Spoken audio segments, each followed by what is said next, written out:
สวัสดีครับวันนี้พบกับบ่าวนุพากินนะครับ กินไอ้ลาบเนื้องัวกับ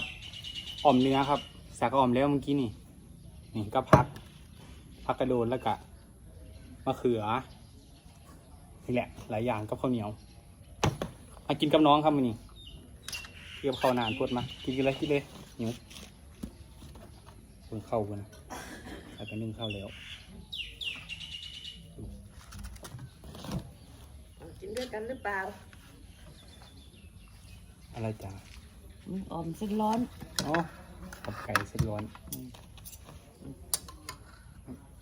โอเคมียายออมไก่ใส่เส้นร้อนมาให้ครับออมปลาดุกใส่เส้นร้อนออมปลาดุกว่าพี่ออมปลาดุกใส่เส้นร้อนถึงไหมถึงอยู่เอาฝั่งนี้ก็ได้เอา เอาไว้ฝั่งนี้นะครับผมเห็นไหมเห็นนี่ดอกอัดไปเลย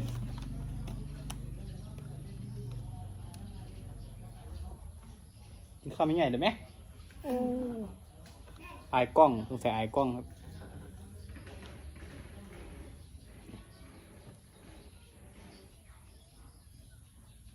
ผลสังกตุกแล้ว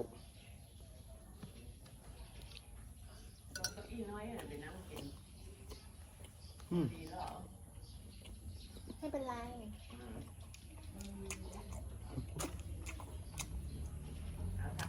กินให้มันอร่อยกินลาบแล้วก็กิน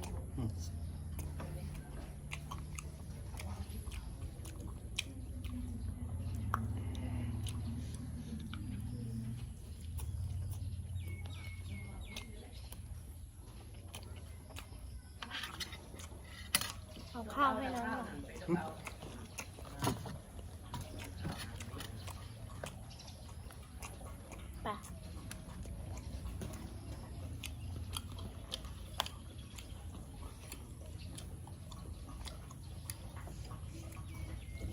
กินป่ะ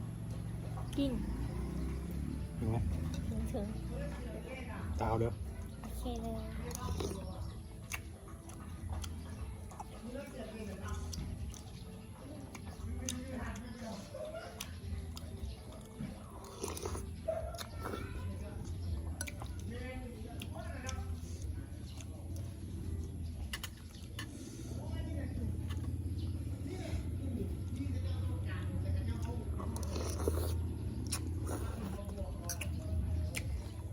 หิวก็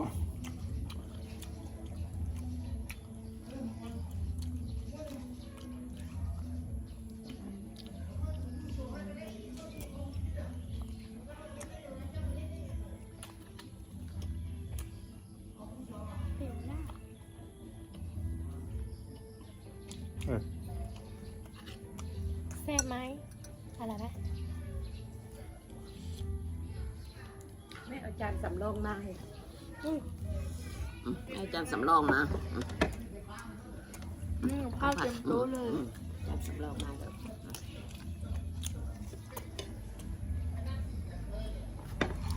เต็มโต๊ะครับยายเอามาให้ร้อน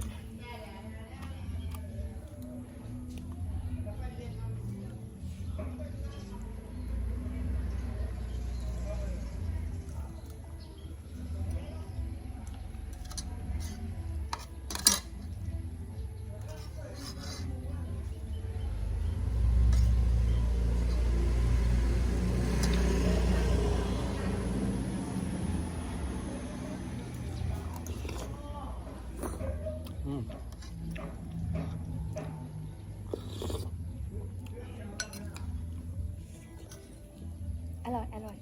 นวล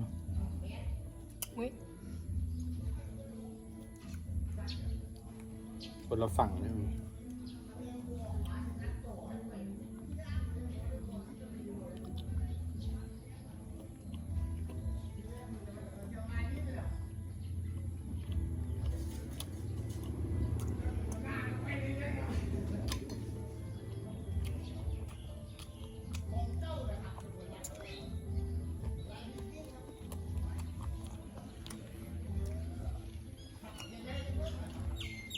เป็นอย่างยิ่งเลยนะครับ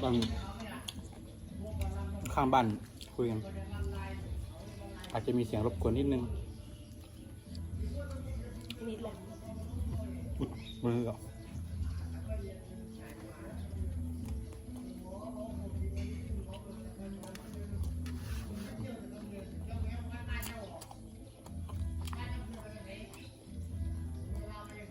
ถึงไหม ถึง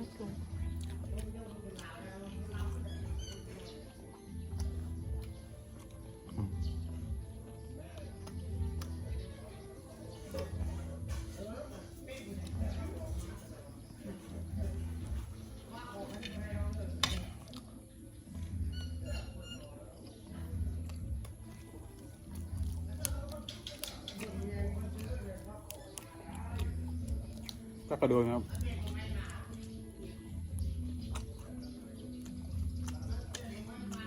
ไม่มีผักหรอกินดู ก็กินผักก็กินนะน้องก็กินผัก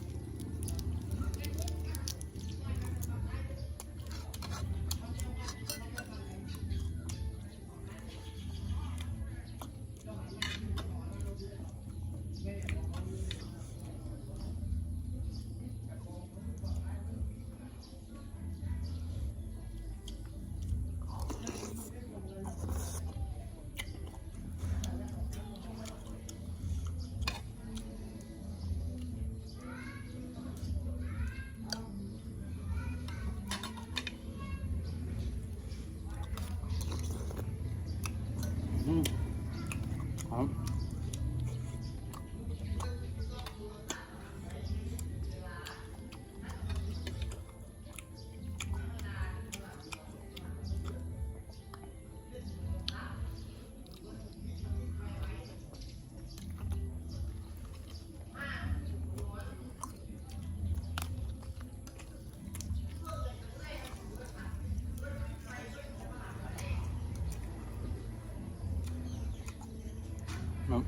บรรยากาศฝนตกที่บ้านเสียงนกฮ้องบรรยากาศกำลังดีนะครับบอกวันบอกเอาแต่ข้างบ้านเลยอันเสียงแรงยิ่งน้อยขอโทษด้วยครับ เขาเห็นกล้องเราแน่นอนเลยเขาไม่กินอะไร นี่แหละอาจจะได้ยินเสียงพินตอนนี้น้องก็จะเปิดพินนี่แหละเรียวๆธรรมชาติ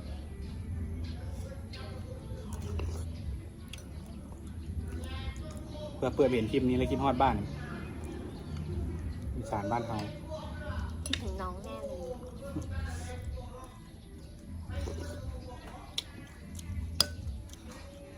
หอมนี่นัว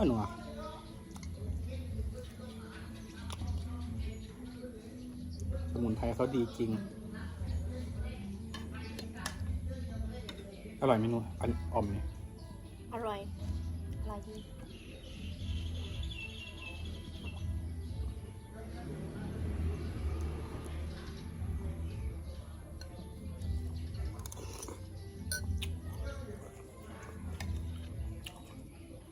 ไม่กินข้าวผัดหรอผัด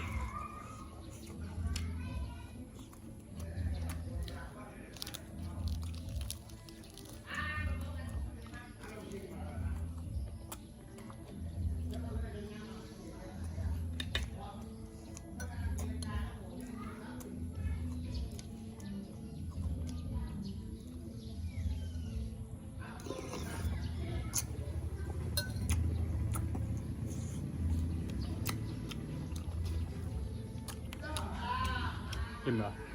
เอ็มเหรอ อย่างเลย มีคำใหญ่เลยไหมอุ้ยข้าวปลุก พักนี่กับบอได้ซื้อให้มันเก็บอยู่ข้างบ้านเนี่ยปลูกไว้อยู่หลังบ้านข้างบ้านพักกระโดนพักหอมอะไรอยู่วะ มะเขือ มะเขือ พริก กะเพราพริก สะระแหน่ เป็นเนื้อนี่ครับ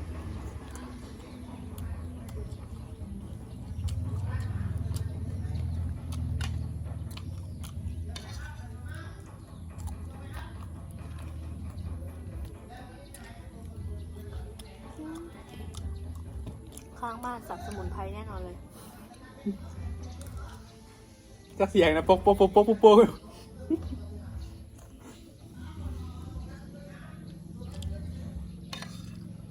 นี่แหละครับ กินไปน้ำหัวไปน้ำม้วนไปน้ำมันกินอย่างเดียวเนาะ กินอย่างเดียวก็เบื่อแล้ว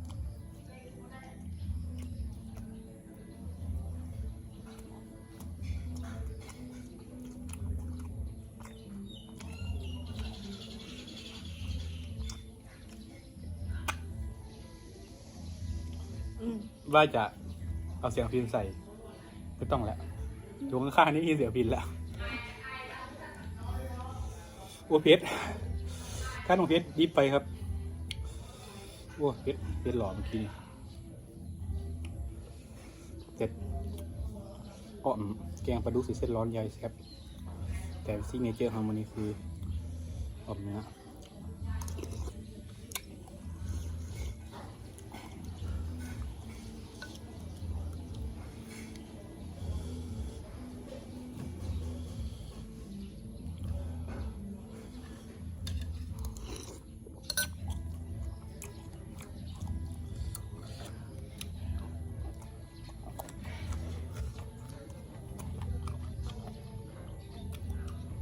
กินไหม กินอยู่ เฮ้ย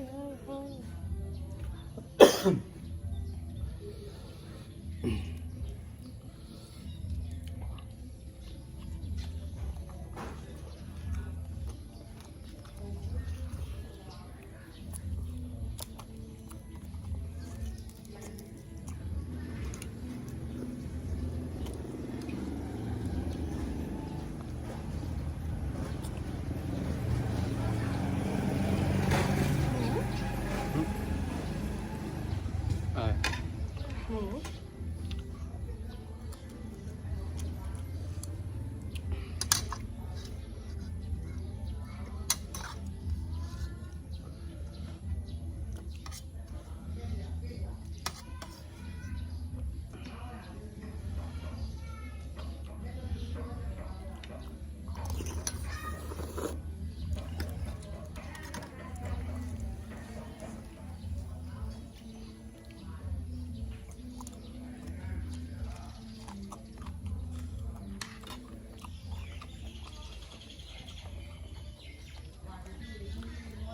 เดี๋ยวครับวิธีที่บ้านๆตกแรงมากะกับข้าวกับน้ำกินฝนตกแถวภาคอีสาน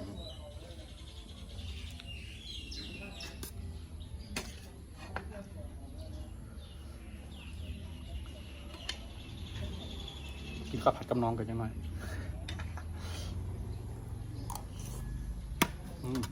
น้องจะมาลองกินพริกน้องจะกินพริก เดี๋ยว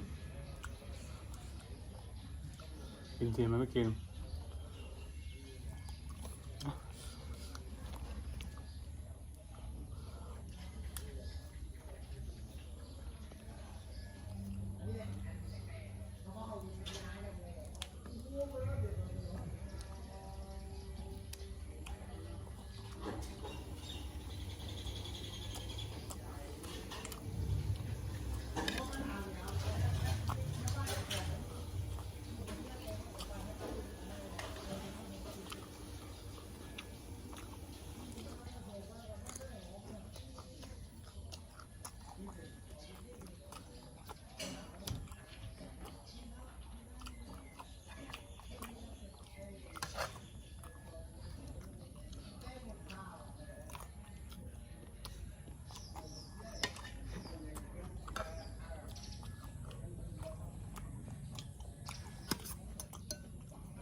แซ่บแซ่บ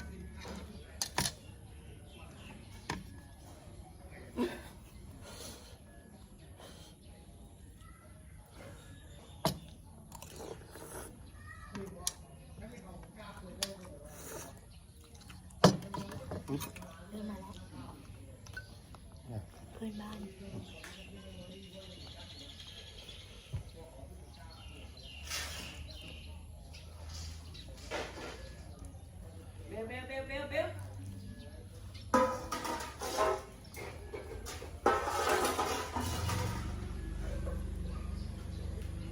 ไม่เปิดไฟมืด